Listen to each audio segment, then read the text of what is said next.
Hey, everybody, I'm here with Michelle Floyd. Michelle is a rocket scientist turned software CTO and actually also a ski instructor. Next time I'm out there towards Lake Tahoe, I'm hoping to look him up for some ski lessons because I definitely need them. I'm not very graceful on the ice. How about you, Michelle? Are you? I tried. That's it's something I really enjoy. But there's a lot of the skiers who are better than me. But I'm pretty good at teaching people how to ski, so that works out. Awesome. Awesome. So today we're going to be talking about how to promote human flourishing within our teams by attempting to or ensuring that our employees' goals, their career goals, are aligned with the company's goals, so that we are rowing in the same direction. Michelle, tell us a little bit more about yourself. Well, like you said, I live up here in Truckee, California, which is right by Lake Tahoe. I've been here for a few years. I grew up all around the world. I was born in England, and my father worked for USAID, which is an agency very much in the news this week. So that took us to Africa growing up. And along the way, I got to meet a couple of astronauts who were visiting the tracking station where I lived or close to where I lived in Madagascar. And, I was 7 years old and got to meet them and said, this space stuff is pretty cool. Think about it. It's the 60s. Space was hot back then, just kind of like it is today. And so that at the age of 7, I knew that I wanted to do something to do with space and flying, planets, and orbits, and everything else. And so later on, as I got older, I got more into the hard sciences and engineering, and went to college and got all my degrees at MIT in astronautics.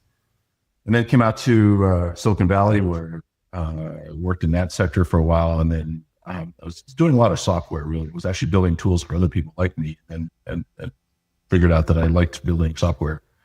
I was relatively decent at it. So particularly from a management point of view, so I embarked on a you ever see those comics in the Sunday, where the little kids kind of run around all over the place? I forget what that cartoon is called, but it's like that's kind of my career. There's a lot of random walk, and through different software companies and networking and market research and all sorts of things. And today I'm fractional CTO for 3 different startups, and enjoy that quite a bit. So been in software for a long time. Awesome. Awesome. So what have you been reading lately? Anything you've been reading that has made an impact? So one of the books I read not too long ago was called Weapons of Math Destruction. And I got it right here. It's by Kathy O'Neill. And Nice. yeah, so it was a very interesting book because it pointed out how data, which is used all the time now in our systems, right, particularly around machine learning and AI, can introduce bias into how we treat people. And and I spent spent quite a bit of time actually in the data science field, and it's really interesting to read just to see like how little errors or little assumptions can completely warp the results that you get and lead to both poor decision making, but also inequity with regards to people, right? Because if you undersample a certain population in your data, then guess what? You don't represent them, and then your software does strange things when it tries to adjust their skin tone in an image processing program, or tries to approve them for a loan or not approve them for a loan. If you don't take into account the fact that there's a great variety in humans, and then the kind of data that you have about them, you can easily miss that and do things that are fair.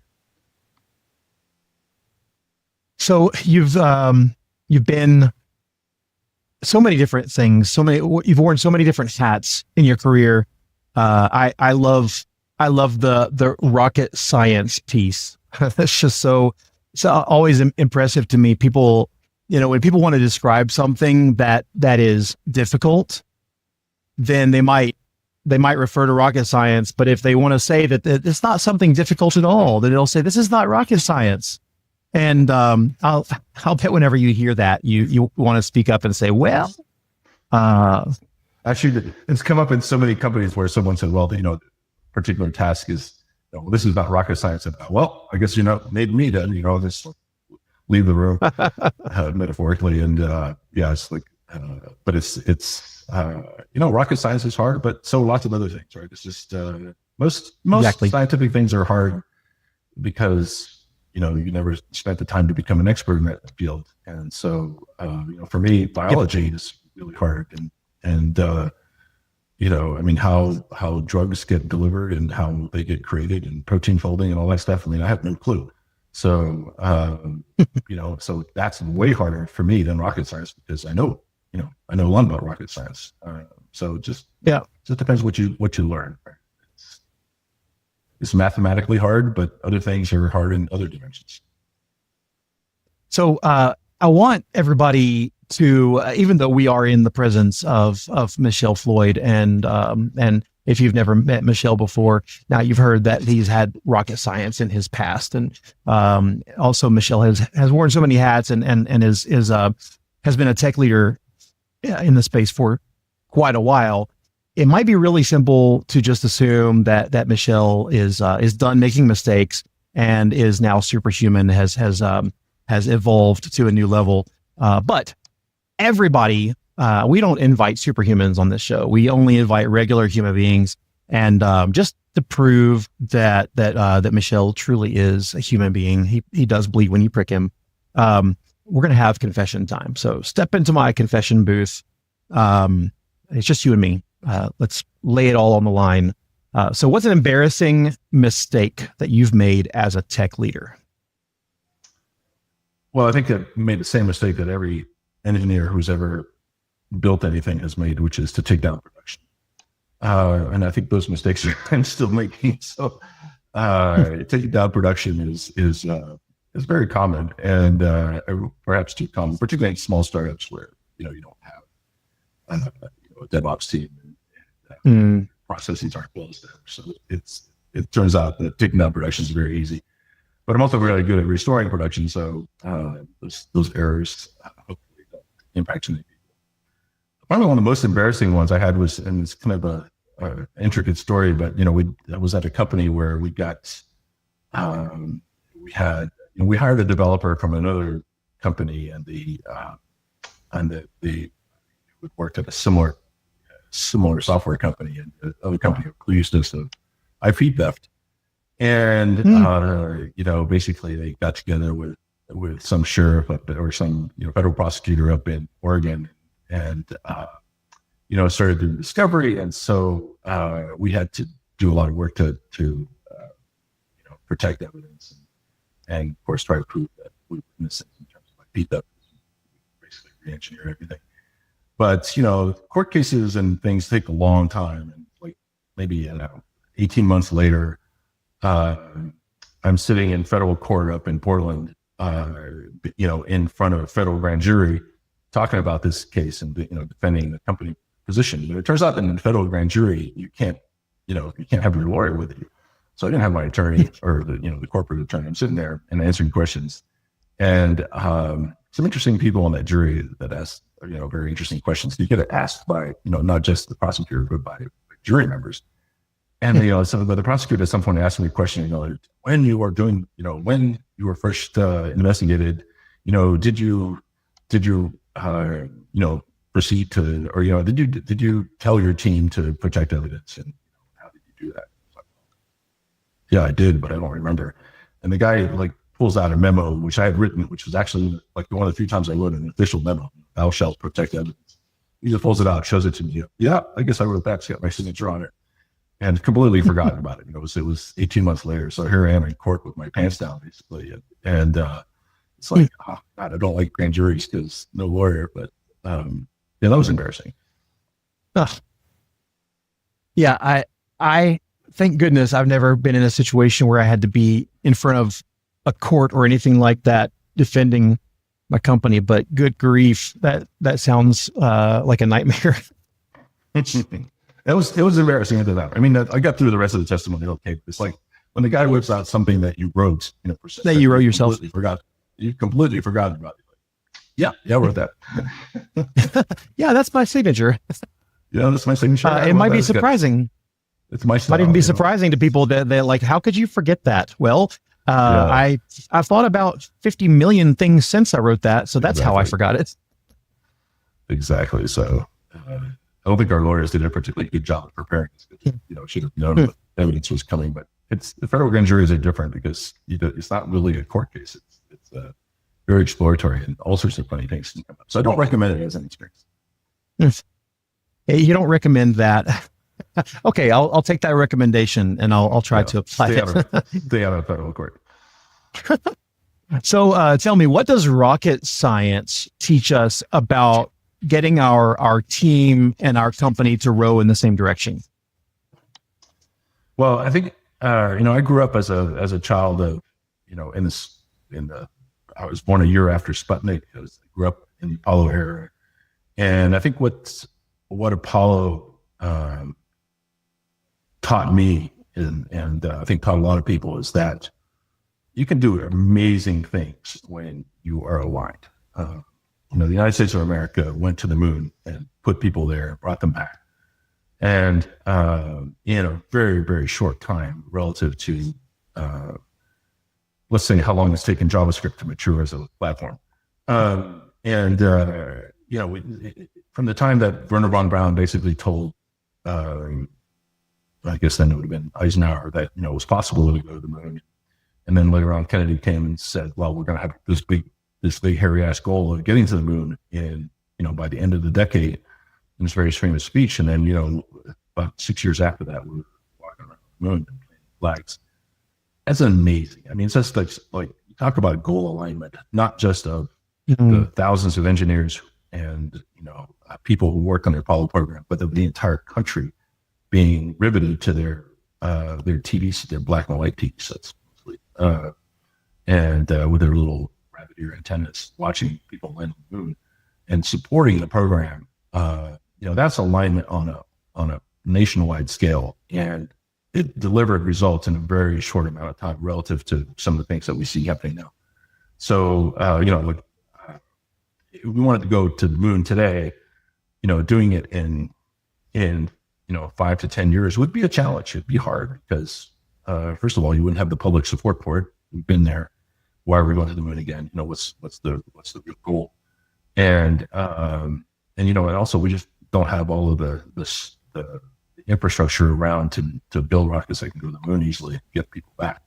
So, I mean, we can't even get a couple of guys back from the space station in 8 months right now who are stuck up there. So that the sense that you can do big things when you have alignment is really the summary of what Apollo taught me. And it's like, well, take that and apply it to a small team of 6 or a bigger team of about 50 or 100 or a corporation of 1,000 or 10,000. And most people dream of having that kind of alignment, of having that kind of energy behind a single goal. So those are massive benefits to getting people to row in the same direction, be on the same page, singing the same song. Those results, though, are kind of based on the overall outcome. We got to the moon, or we worked together to solve some problem in the company. I'm also curious, though, about what your take is on how this contributes to and promotes human flourishing. So we get everybody rowing together. What does that mean for the individual contributor? How can we promote human flourishing for them? Every day when you come home from work, which today involves, going from my office to the kitchen, but, for a lot of people for a long time, it involved getting in their car, driving home and, thinking on the way, particularly during the commute times, like, what did I do today? What did I accomplish? And in corporations, a lot of times you're like, I went to a bunch of meetings and accomplished nothing. And so the feeling of accomplishment is something that people really value. They want to do great things. And people You want a paycheck, you want your health benefits, you want a nice boss, you want career advancement, you want all these things, but you want to also accomplish things. And there's so that feeling of accomplishment, job satisfaction is highly, related to that. And how do you give people a sense of accomplishment? And so I think to me, it all starts with the goals. This is what we're trying to do. And, later on, there's the who and the how. But the goal setting at the beginning, the goal alignment, why we're doing this, why we're doing this. Well, it's the corporations ultimately, the challenge is in a C Corp, you're trying to do it for the benefit of the shareholders. You're doing something that's going to make people wealthy, and most of them are not going to be you. But hopefully there's some other goal that comes with that as that you're going to build something that's useful. That's going to help people in their daily lives. It's going to help them get transported from A to B, or find a doctor or whatever. There's some other thing that has got some public benefit or something that you can be proud of, right? And we're going to get purpose from our work from something, whether we just like the work that we're doing itself. Maybe as a craftsman, you enjoy building something that is beautiful or is sturdy. Software developer maybe gets some extra purpose from building things with a certain amount of test coverage, or that is just very flexible and maintainable. Or people get their purpose from so many different places. But what we're talking about right here is that if you align your employee career goals with the company's goals, then you might actually be able to pull that purpose from the company around you. And then once you are aligning your purpose with the purpose, then you basically have purpose on autopilot, which is probably a dream come true for a lot of people. Yeah. It's when you went, it doesn't happen often. I mean, I've had a long career and been in a lot of teams, and having real alignment, like you think about software developer flow, where you're programming, the keys are going clickety clack, and code is compiling and going to pod and working, or you're fixing a bug, and it's like, okay, that's awesome. But when you have a whole crew which is rowing in the same direction, and you're building something really interesting together, something that's going to help people or solve a big problem. It's just such a great feeling, right? And it's rare. It doesn't happen in, maybe it happens 1 out of 10 projects, right? And so when you get it, boy, you gotta row hard and just love it. But trying to get close to that, or trying to get there is worthwhile for an engineering leader and for a team. It's like, if you can build that, you will get much more than you bargained for in terms of. So what have you seen happens when employees' goals are not aligned with their company goals? Well, that's unfortunately a very common case, right? And the challenge, I think, is that companies and humans or their employees evolve, right? The company starts at one thing and it evolves into a different thing. It evolves later on into another thing. It gets bigger. It has more customers. It pivots. It does an acquisition. And the engineers come along the line, first, I'm fresh out of college. I want to write cool software. I want my code to be beautiful. And then it's like, well, I want to do something, impactful in the world. But it's like, but now it's, I'm at the age where I want to get married and have kids. And so I need more income and I need more free time to take care of the kids, or, to be a parent who's actually there. So your life evolves, and of course your interest evolves. You started programming in one language, and that language becomes obsolete. I was listening to one of your podcasts earlier where, someone was working in cold fusion, right? Which is not something that is taught in college anymore. And, so, right. So somewhere, you start out as a cold fusion developer, and then later on you become a JavaScript developer. And then they throw TypeScript at you, and then someone says, well, you better learn Rust and Go. And, so you're always changing. And your relationship with your peers is changing. You're becoming more of an adult, more of contributor to society. So you change, and the company changes. And the people who went to Google, when Google was young and naive, and they said, their main value was don't be evil. And those people pretty much either they changed and became, raging capitalists, or they left, right? Because they couldn't deal with the amount of evil that was necessary to become very financially successful. And part of the package. So, people change and companies change. Yeah. Hopefully you part of what go ahead. Part of what we're talking about is actually aligning our why also, because I have my own why, my thing that drives me, the thing that gets me up in the morning, which is my alarm, but it's also the thing that wakes me up to be happy to go to work, my why. And then the company has a why, which is the reason for that company to exist, the change that it's making in the world or whatever. And I think that tech leaders would say that they want to align their employees' values or their employees' goals with the company's goals and align those whys. But I think that there are plenty that don't. And so I'm wondering from you, why do you think that more leaders don't spend time on the why? I think it's the great, one of the great missing pieces in management is being clear about the why.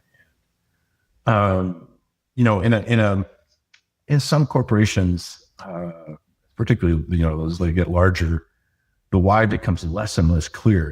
And I don't even begin to tell you how many meetings I've come out of where the engineers have gone, why are we doing this? And it's a simple question. Why are we doing this? And then when the why is not explained, people start, being creative about what the why might be, right? It's like, well, the why appears to be that, the boss, the pointy hair manager in the C-suite wants to, advance his career or wants to, gain political clout inside the corporation. So we're doing this basically, so that person can advance. There's not necessarily, a company goal around it. There's a fiefdom that's being created, or it's like, why are we doing this project? Because one of the worst ones is, well, there isn't a better idea right now, so we're doing this just to make sure that people are busy, because the big bosses don't want to see people sitting around on their hands. They want to see them clicking clack at the keyboard, 10 hours a day. And so you got to look busy. So we're doing this project because, we got to look busy. That comes up so many times, and it's quite, it's funny, but it's also tragic because, the engineers are by and large pretty smart at figuring out, what the real why might be. And when, the why isn't good, then cynicism creeps in and they start looking around and, listen, maybe I should be doing something else. Right? If the why, if they can't get behind the why, and the why is some, arbitrary, noose that's been put around their neck, then they're going to try to find a way to escape. So getting the why is just so important. It's like, that's where the motivation comes from. Why are we doing this, right? And why is this cause worth following? Why are we going to the moon? Well, because the Russians, we don't want the Russians to get first. They're first. Oh, the number one reason why we went to the moon is to avoid the Russians getting there first. Number two was, okay, putting a man on the moon is cool, but getting there before the Russians was the big, because of the Russian fear at the time.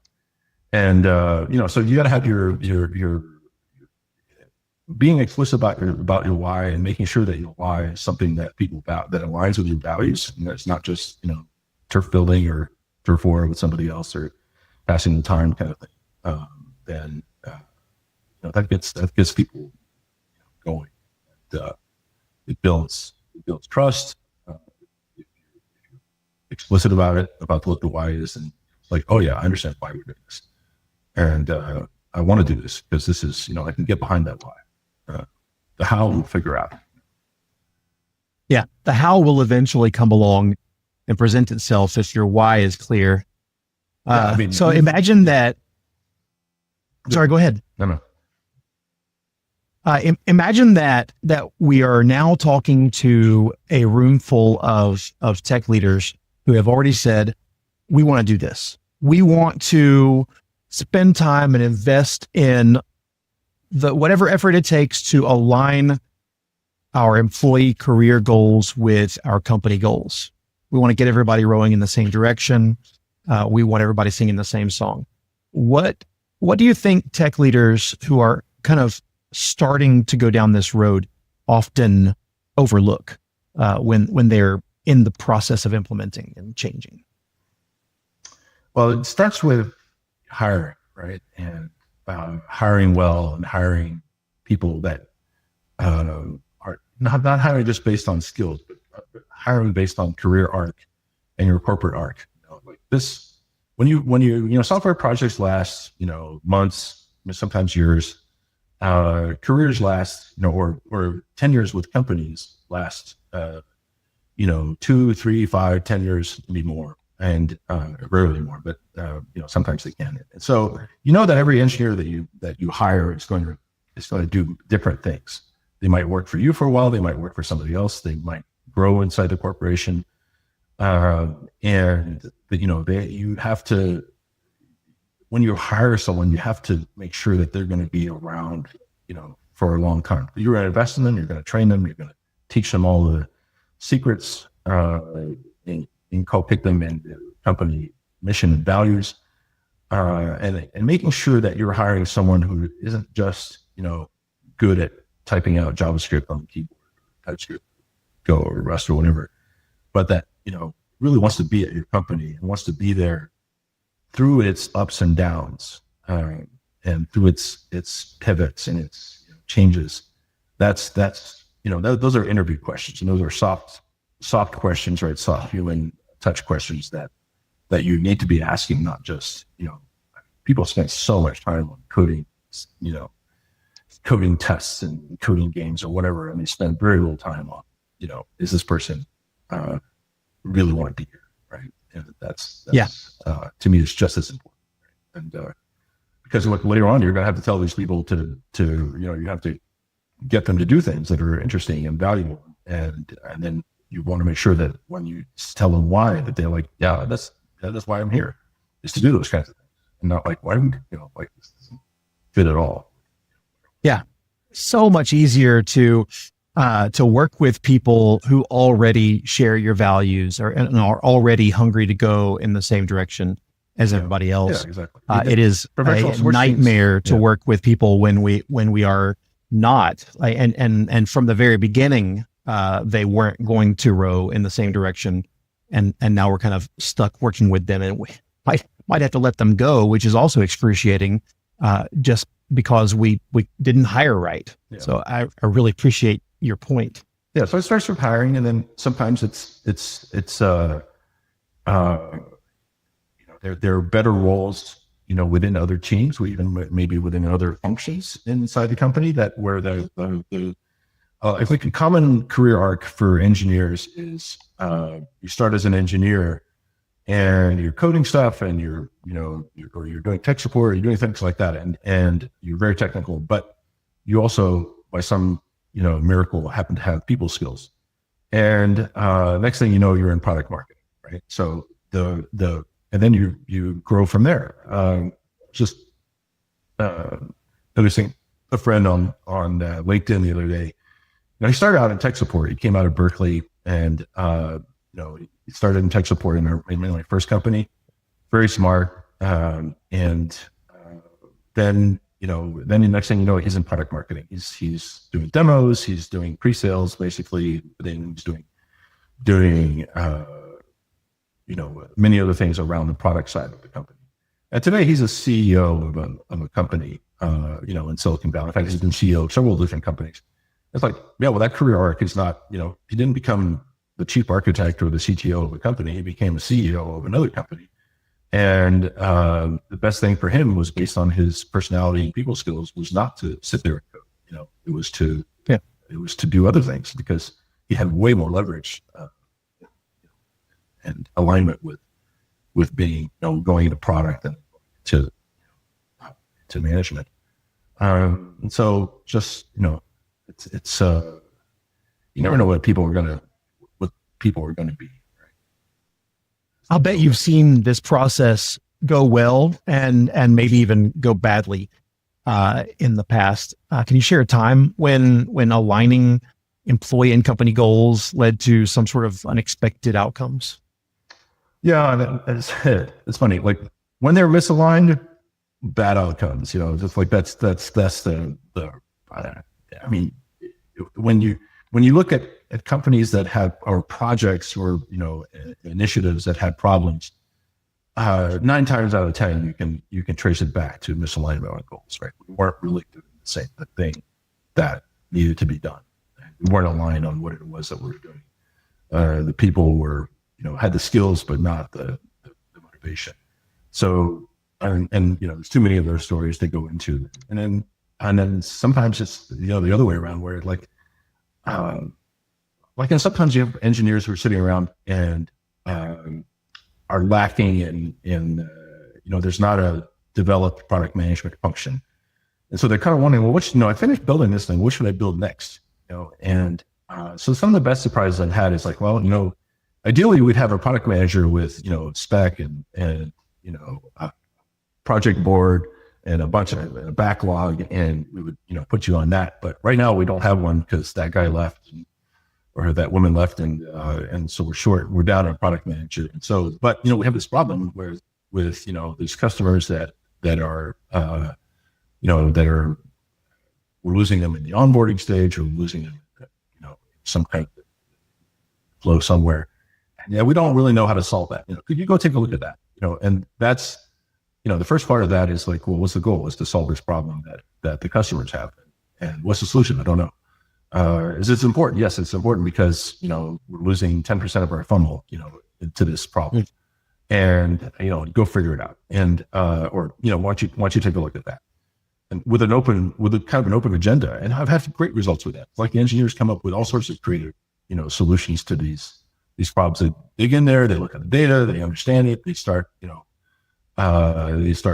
asking questions about why did they stop? They're stopping here at step 2.5, and they're leaving there. Why is that? What's on that page? And they go and they'll figure it out. Even if just the really smart ones, the really flexible ones, just like take a vague mission statement and go off and build something interesting.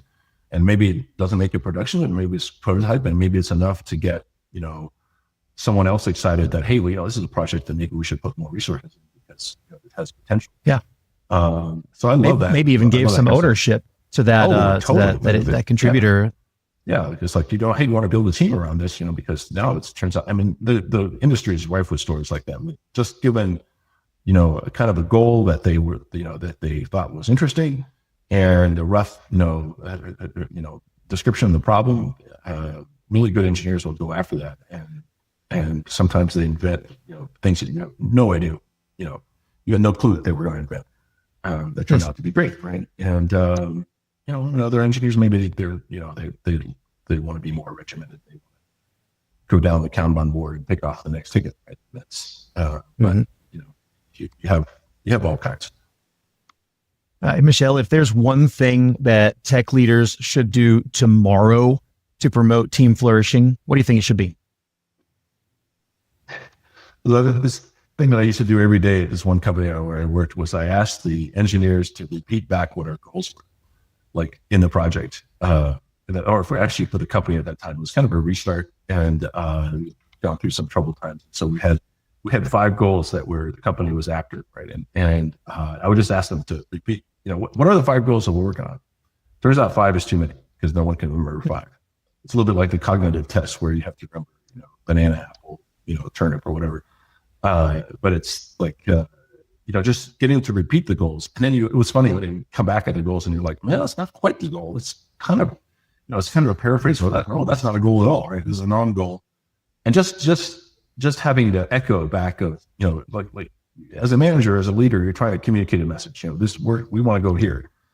And then it's like, oh, where are we going? Let's just check back. And it's like, where are we going? Or, why are we doing this? And having the engineers repeat that back to you in their words, right? Because they're always paraphrased. And it's just kind of figure out just like how much of your message is getting through and how much of it is getting lost in translation. Particularly if it's an indirect, right? An indirect report where, you know, you've set the goal to the manager or to, you know, to your director or line manager. And you happen to be in a room with one of the engineers and it's like, well, what are the goals of this project? And, you know, a lot of times the engineers that are, you know, 1 or 2 layers, skip levels down from you, they can't tell you. And then you realize, okay, now I've got, you know, it's like the old telephone tag game. I've got a problem because the message isn't making it through down to the engineer who really needs to be motivated. Yeah. And so check, you know, just like, is that, and the goals, you know, simple, clear, and it's amazing how much they get lost in translation. So check, you know, just like, are people really aligned? You know, and you ask them, you know, you don't have to ask them, are you aligned? Just like, what do you think the goals are? And they'll tell you in their words, and then you'll know like how far, how much has been lost. Something so simple, but it's powerful because once you get people to either admit that they know or they don't, or you hear the nuances of their response, and I mean, now you know what kind of changes you need to make to get people aligned, and then you get to start reaping the benefits of the productivity increase of the alignment that you get, and also I can totally see how people would start flourishing just by that simple question from a tech leader. Great advice. Michelle, how can people get in touch with you or connect with you? Oh, I'm easy to find. I'm on LinkedIn. My email is my name, basically, so michelfloyd.com. And but the LinkedIn is good. Just don't try to sell me things on the first date. You know, just I'll include your link in the show notes so that people can get on there and not sell you stuff. But or you know, book a ski lesson with me. That's also a good thing. Ooh, okay. Actually, I wouldn't mind. I had a bunch of Google engineers or a couple Google engineers on a ski lesson in a group, and we were talking about self-driving cars and how impossible it was going to be to get cars to drive in snow, or self-driving cars to drive in snowstorms. But you know, it's fun. That's if you're up in the Truckee area and want to learn how to ski, then come ski with me and then we can talk about it. You know what would make me a better skier? Self-driving skis. Yeah. We'll work on that. Hey, Michelle, thank you so much for your time. It's been a great discussion. I can't wait to see what kind of improvements to the world come out because of this discussion. So we'll do this again. See you next